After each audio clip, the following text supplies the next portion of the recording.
त्यांना प्राधान्य देत त्यांच्यासाठी चर्चेसाठी गरज पडली तर सकाळचा स्पेशल सेशन घ्यावा असंही त्या ठिकाणी ठरलंय आणि एकंदरीत सत्ताधारी पक्ष म्हणून कुठलीही चालढकल न करता त्या ठिकाणी अधिवेशन घ्यायचं ठरलंय।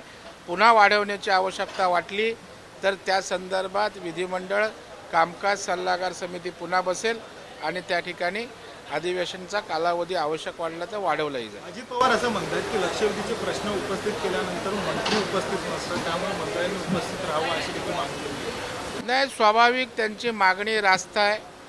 त्या मागणीला जोजोराही उपमुख्यमंत्री आणि मुख्यमंत्र्यांनी दिला आणि त्याच्यामुळे निश्चितच सर्व मंत्री त्या ठिकाणी प्रत्येक लक्षवेधी असेल प्रश्नाला उत्तर देण्यासाठी उपस्थित राहतील अशा प्रकारची दक्षता उपमुख्यमंत्री आणि मुख्यमंत्र्यांनी निश्चितच त्या ठिकाणी घेण्याचं सांगितलेलं आहे। भाऊ जयंत पाटील असतील, अजितदादा असतील, यांनी एक आरोप केला आहे राज्यात कायदा आणि सुव्यवस्था राहिलेली नाही आहे, कारण आपण बघतो आदित्य ठाकरे यांच्या दौऱ्यावर दगडफेक झाल्याचं त्यांनी मला वाटतं कायदा सुव्यवस्थेच्या गोष्टी करण्याचा नैतिक अधिकारच अजितदादा किंवा जयंत पाटलांना त्या ठिकाणी उरत नाही।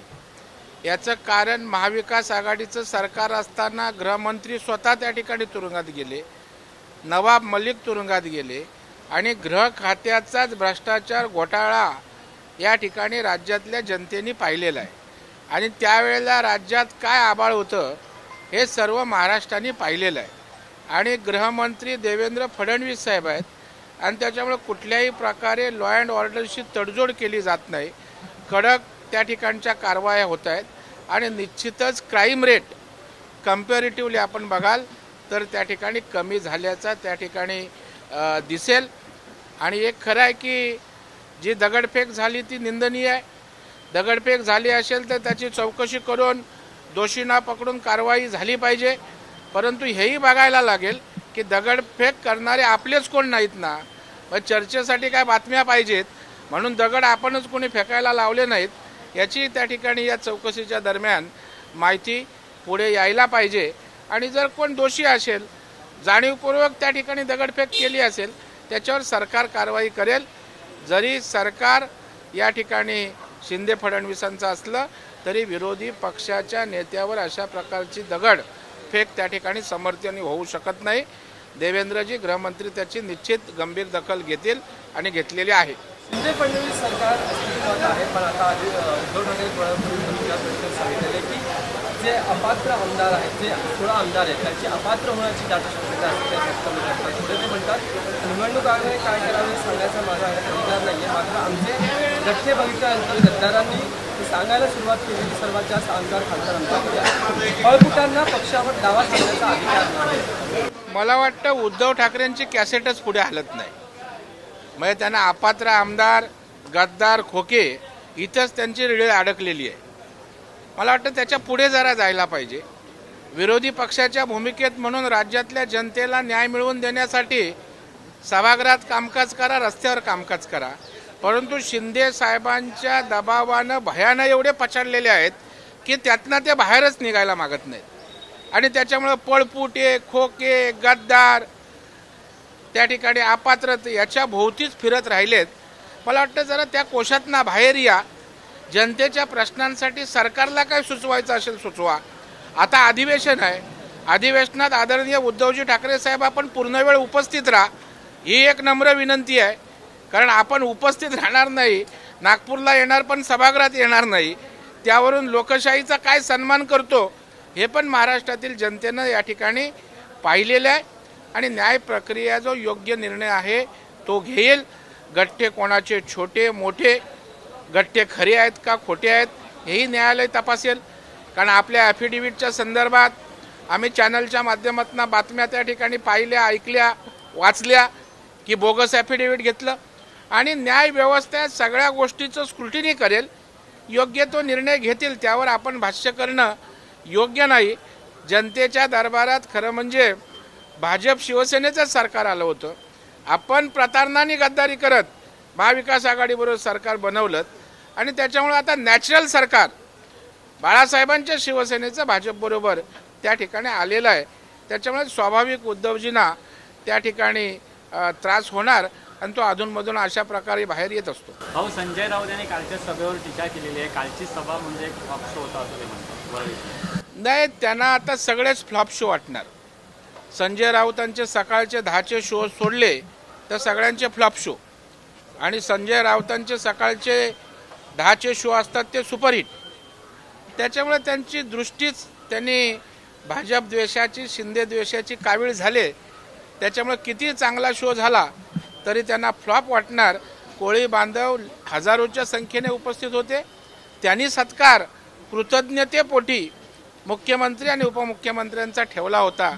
त्यांच्या भावना मुख्यमंत्र्यांप्रती, उपमुख्यमंत्र्यांप्रती त्या ठिकाणी कृतज्ञतेच्या होत्या. हे आमच्यासाठी महत्त्वाचं आहे. तुम्ही त्याला शो म्हणून बघता, आम्ही त्याच्याकडे कोळी समाजाच्या, मच्छीमारांच्या आमच्या प्रती असणाऱ्या संवेदना आणि भावना या नजरेतनं बघतो. हिंदी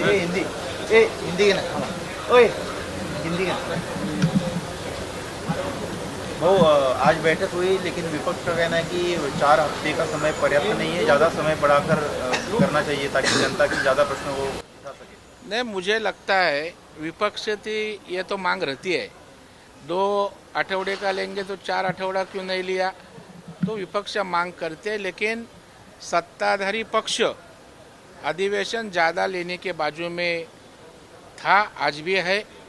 और यह भी सरकार ने बताया कि अगर ज़रूरत पड़े तो अधिवेशन बढ़ाने के लिए भी हम बीएसी लेंगे.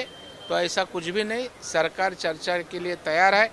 ज़्यादा से ज़्यादा बजट पर चर्चा होके महाराष्ट्र के हित के विषय आए, इसके प्रति सरकार भी बाजू में है. तो ये दावा फजूल दावा है और विपक्ष तो यही दावा करते रहेंगे. विपक्ष भी कितना सीरियस है ये आप अधिवेशन में देखते हैं. विपक्ष का ये कहना है अभी एनसीपी और कांग्रेस के नेताओं का कि इस तरह से कल 52+ आप कह रहे थे कि बीजेपी में लोग जब आना चाहेंगे तो उनका स्वागत है, तो वो कह रहे कि बीजेपी कमज़ोर है, सिर्फ बाहरी लोगों के भरोसे बीजेपी है, इसलिए बाकी लोगों को ले रहे बाहर के लोगों को. ये देखो, राजनीति में तो बाहर से आना जाना है तो हर पार्टी में चलता है. इसी तरह का बयान देते हुए उनके पार्टी में कोई बाहर का आया नहीं का जरा झाँक के देखे. और भारतीय जनता पार्टी में अच्छे लोग आते हैं, जो क्षमतावान लोग हैं वो आते हैं और उनका स्वागत करते हैं. और भारतीय जनता पार्टी खुद के बलबूते पे आज भक्कम है. लेकिन इसका मतलब ऐसा नहीं कि अच्छे लोग आएंगे तो हमें नहीं चाहिए. अच्छे लोग हम लेंगे, उनको ताकत देंगे, उनके माध्यम से लोगों की सेवा होगी. किसको क्या लगता है उससे हमसे कोई लेन देन नहीं. आदित्य ठाकरे के जो ऊपर जो कल सभा गाड़ी पर जो पथरा हुआ उसको लेकर कह रहा कि महाराष्ट्र में ऐसा नहीं होना चाहिए, महाराष्ट्र का जो बिहार नहीं बनना चाहिए, उस तरह की गति यात्रा नहीं होनी चाहिए. नहीं, ये देखो, आदित्य ठाकरे रहे ने तो कोई भी विपक्ष का नेता रहे, किसी भी नेता के गाड़ी ऊपर पत्थरबाजी करना यह गलत है, उसका समर्थन नहीं हो सकता है. आदित्य ठाकरे जी के गाड़ी के ऊपर जो पत्थर पड़ा उसकी गंभीरता से दखल राज्य के उपमुख्यमंत्री होम मिनिस्टर देवेंद्र फडणवीस साहब ने ली है. उसकी जांच होगी, जो कोई दोषी है किसने किया उसके ऊपर कार्रवाई भी होगी. और इसके साथ साथ वो पत्थर मारने वाला अपना ही कोई है क्या, इसकी भी जांच होगी. नहीं तो पब्लिसिटी में रहने के लिए ऐसे कई सारे प्रकार इसके पहले हुए हैं. पत्थर मारने के बाद मीडिया में दौरा चर्चा में आता है, प्रोटेक्शन बढ़ता है. तो दोनों बाजू से सरकार जांच करेगी और योग्य कार्रवाई फडणवीस साहब करेंगे. वर्ली में जो सभा हुई उसकी वीडियो जो है उद्धव जी की तरफ से रिलीज की जा रही है. संजय राउत और तमाम नेताओं ने भी कहा है कि फ्लॉप शो पाई. नहीं, मैं उधर वह सभा में उपस्थित था. बहुत ही अच्छी सभा हुई. हमारे मच्छीमार कोली बांधव के सीएम के डीसीएम के प्रति जो सद्भावना थी, कृतज्ञता थी, वह व्यक्त करने के लिए सभा थी. उनके जो बोटिंग के मच्छीमार के इश्यूज थे, उनके कोलीवाड़े के सीमांकन रहे, डेवलपमेंट के कई विषय थे और गंभीरता से यह सीएम डीसीएम ने उसको ध्यान दिया, सुलझा. क्योंकि 2.5 साल में उद्धव जी ठाकरे सरकार का साहब का सरकार था, कुछ भी हुआ नहीं. और अभी हुआ, इसलिए उनके प्रति कृतज्ञता थी, संवेदना थी, वह हमारे लिए बड़ी है. और इनका काम ही है अच्छा कुछ करने का नहीं, किधर कमी है ये वो ढूंढने का और उसके ऊपर राजनीति करने का।